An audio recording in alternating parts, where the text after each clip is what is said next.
Did Picasso sell his soul to the devil?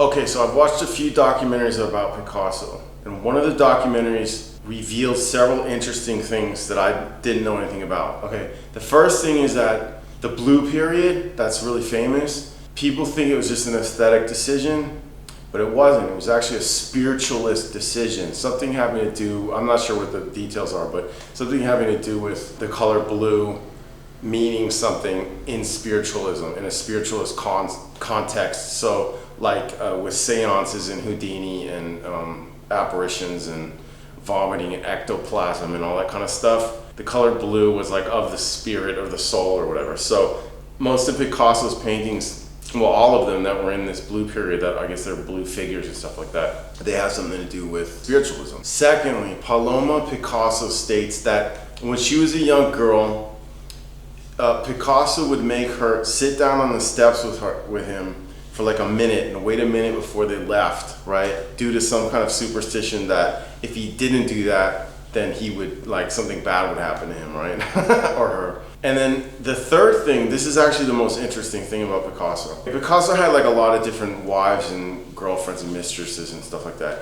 And one of them, I forget which one it was, but whichever wife or girlfriend was with him at that time stated that she found him painting, I think completely nude, in his studio because it was super hot, right? I don't know why his studio was hot. I think it was next to a big furnace or something. But she found him painting in his studio, and apparently he was doing some sort of ritual or incantations or something having to do with that painting. And he was basically just like apparently trying to incant something into the painting, something magical, right? So what that led me to believe is, this is a big extrapolation, but it seems probable that Picasso attempted to sell his soul for fame and success, okay? So it may seem a bit of an extrapolation to assume that Picasso tried to sell his soul to the devil.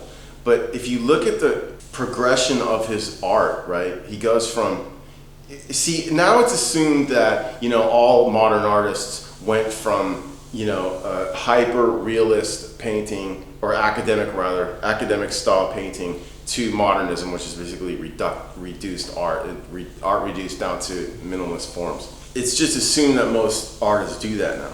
But Picasso's the one who did that. He's the one who started that. There were predecessors like Manet kind of did that a little bit, and Cezanne, but Picasso's the one who really, you know, hit the home run destroying art, you know? If you look at the progression of his paintings, he is a good painter. He's a very strong painter. There's a museum here in Barcelona dedicated to Picasso, and it has a ton of his earlier works. He was a really strong painter. He had a real solid style, and not only in his more academic work. I guess there's really only one academic work of his that I'm aware of. That is the that painting. I think it's like a First Communion for some boy or something in Spain, in Malaga or whatever. And then I've also seen a couple portraits that he did in A Coruña in Galicia in Spain. And his father painted a really nice painting of pigeons that I've seen, the original one in the Picasso House Museum in A Coruña in Spain. So Picasso really was able. He was a very able painter. As to whether he was talented, that's another question. I would say that he was more proficient than talented, but he was very proficient.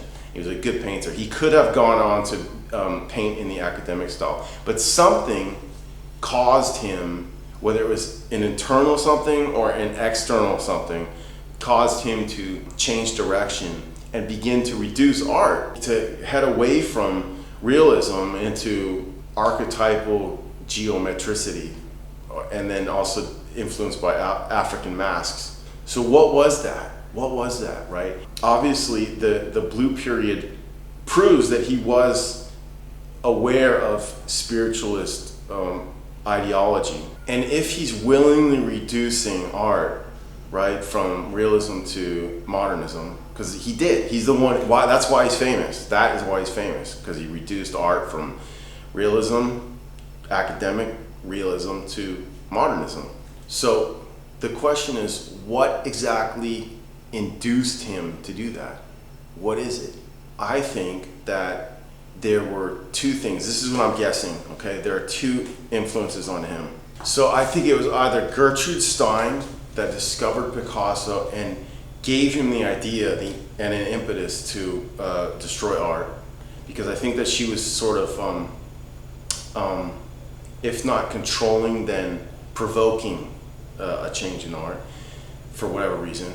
And then either that or Picasso was already aware from other sources that there were certain sort of magical rituals that he could engage in order to bring upon his own fortune. Now, this is a total extrapolation. Obviously, there's no proof.